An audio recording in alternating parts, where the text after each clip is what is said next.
हमारे साथ कई खास मेहमान भी इस पूरी चर्चा में शामिल हो रहे हैं। हमारे साथ lieutenant general retired DS Hooda साहब, जो कि former general officer commanding in chief of army's northern command है, वो जुड़ रहे हैं। Lieutenant general retired Vinod Bhatia ji, former DGMO, हमारे साथ जुड़ रहे हैं। Air vice chief marshal retired Arjun Subramaniam ji हमारे साथ जुड़ रहे हैं, जो कि रिटायर्ड एयरफोर्स फाइटर पायलट है। भाटिया साहब, सबसे पहले आपके साथ आते हुए, ये ऑडियो टेप हम दिखा रहे हैं, गर्व का दिन है ये, और ये वाकई गर्व की उड़ान है, जैसा INS कोलकाता की तरफ से कहा गया था।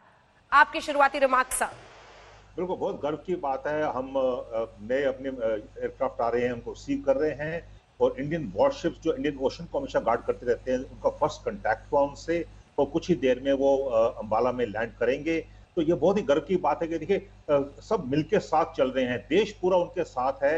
एयरफोर्स, नेवी और पूरा देश, पूरे लोग और आर्मी सब मिलके चल रहे हैं। तो आज ये बहुत ही गर्व की बात है कि हमारे पास एक नया fighter aircraft, omni fighter aircraft, दुनिया का सबसे बेहतरीन फाइटर एयरक्राफ्ट आज इंडियन एयरफोर्स में इंडक्ट हो रहा है, और हमारी आर्म्ड फोर्सेस की शक्ति, हमारे देश की शक्ति और बढ़ाएगा और नेशनल सिक्योरिटी इंश्योर करेगा। बिल्कुल, और ये तस्वीरें हम दिखा रहे हैं। एक बार जल्दी से अपडेट ले लेते हैं मंजीत से। मंजीत, आप बता रहे थे कि कुछ मौसम को देखते हुए ऑल्टरनेट तैयारी भी की गई है, या हम माने कि अब सीधे अंबाला ही लैंड करने वाला है? अंजना, फिलहाल वायुसेना की जानकारी के मुताबिक अभी सीधे मुंबई होते हुए अंबाला की तरफ ही रवाना हुए हैं 5 रफाल लड़ाकू विमान, और उम्मीद की जा रही है कि 2:15 से 20 मिनट के आसपास अंबाला एयरबेस पर ये विमान उतरेंगे। हालांकि कल मौसम का जो फोरकास्ट था उसको देखते हुए, क्योंकि इस वक्त बरसात का मौसम है, उसकी भी तैयारी की गई थी। जोधपुर एयरबेस को भी तैयार रखा गया है कि अगर मौसम खराब होता है, लेकिन अभी की जानकारी के मुताबिक सीधे अरब सागर से मुंबई होते हुए और अब अंबाला की तरफ 5 रफाल लड़ाकू विमान पहुंच रहे हैं। बिल्कुल, अंबाला की ही तरफ पहुंच रहे हैं। हमारे साथ former air chief marshal retired Arjun Subramaniam ji भी जुड़े हुए हैं। सर, आपकी नजर से समझना चाहेंगे कि आज जब ये फाइटर प्लेन्स पहुंच रहे हैं, रफाल पहुंच रहा है, आपका पहला अनुभव ये ऑडियो सुनने के बाद भारतीय वायु सीमा में जब उसका स्वागत हुआ? अंजना, बहुत शुक्रिया मुझे इस प्रोग्राम में बुलाने के लिए। और पहली बात मैं ये कह दूं, air vice marshal, air chief, not air chief martial. Okay sir. Now अच्छी दूसरी बात यह है कि आज तो वाकई में बहुत गर्व का दिन है। और जैसे जनरल भाटिया ने बताया था कि देखिए, एक भारतीय वायुसेना का जहाज को वेलकम किया था इंडियन ओशन में एक नौसेना का वॉरशिप, और अभी अगर रफाल लड़ाई में कभी भी इस्तेमाल होता है तो वो इंडियन आर्मी के सपोर्ट में या इंटीग्रेटेड ऑपरेशंस में यूज होगा। तो ये है truly a joint service moment, और इसे हमें खुशी से मनाना चाहिए। और खुशी के अलावा थोड़ा सोच के साथ भी चलना चाहिए कि इस बेहतरीन जहाज को हम लड़ाई में कैसे इस्तेमाल करें।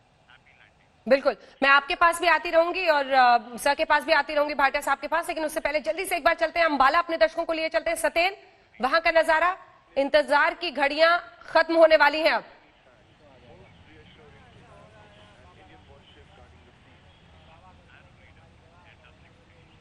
है कि कुछ एक मिनट में यहाँ पर सिंह गर्जना हो सकती है, और ये मैं इंडियन एयरफोर्स का वो गेट आपको बार बार दिखा रहा हूँ, और साथ ही जो मैं ये बता रहा हूँ कि अंबाला एयरफोर्स स्टेशन है, इसमें golden arrow 17 golden arrow squadron है, और इसका एक बहुत गौरवशाली इतिहास रहा है। और मैंने पहले आपको बताया था कि सबसे पहले यहाँ पर 27 जुलाई 1979 को जगुआर ब्रिटेन से आए थे, और उसके बाद ये दूसरा बड़ा मौका है जब राफेल यहाँ पर आ रहे हैं। और ये सुरक्षा व्यवस्था किस तरीके से यहाँ पर की गई है अब, क्योंकि वो लम्हा बिल्कुल पास आ रहा है, लिहाजा जो व्हीकल यहाँ पर चल रहे थे, आने जाने वाले थे, उनको भी बिल्कुल रोक दिया गया है। ये तस्वीरें हम आपको बिल्कुल सीधे दिखा रहे हैं। यहाँ पर आप देख सकते हैं सुरक्षा व्यवस्था एकदम कड़ी कर दी गई है, और यहीं से जो अंबाला एयर बेस का थोड़ी सी आगे 500 मीटर की दूरी पर चलकर मुख्य द्वार है, प्रवेश द्वार है, उसको अच्छी तरीके से सजाया गया है, रंग बिरंगे झंडे लगाए गए हैं। और जो जिस लम्हे का इंतजार था,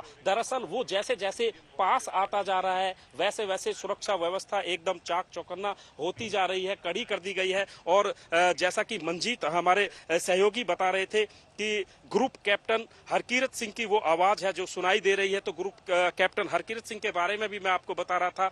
जो पांचों पायलट हैं इनका चयन बड़ी सूझबूझ के साथ किया गया था, जो कि इन पांचों राफेल को यहां पर लेकर आ रहे हैं। और इसके साथ ही एयर वाटर गन का सैल्यूट होगा। और इसके अलावा ये भी बता दूं कि यहाँ पर तैयारियां पूरी तरीके से मुकम्मल कर दी गई हैं। नए हैंगर बनाए गए हैं, पांचों राफेल के लिए नए हैंगर बनाए गए हैं। और जैसे ही राफेल की यहाँ पर तैनाती हो जाएगी उसके बाद जो है मिग 21 बाइसन जो है इनको जोधपुर एयरबेस में भेज दिया जाएगा, क्योंकि यहाँ पर बहुत सारी ऐसी दुर्घटनाएं भी हुई हैं, मिग क्रैश होने की बहुत सारी घटनाएं भी हुई हैं। लेकिन अब जब राफेल आ रहा है तो बहुत सारी उम्मीदें यहाँ के लोगों को, देशवासियों को बहुत बड़ी उम्मीदें जगी हैं, क्योंकि जब आप ताकतवर होते हैं, हमारा उद्देश्य कभी भी ये नहीं रहा कि हम किसी भी देश के पर आक्रमण करें, लेकिन शक्तिशाली होना बेहद जरूरी होता है। जिस तरह की हरकतें लगातार पड़ोसी देशों से आ रही हैं, जिस तरह के उन्होंने हरकतें की है, तो उनके लिए एक कड़ा संदेश है। और अब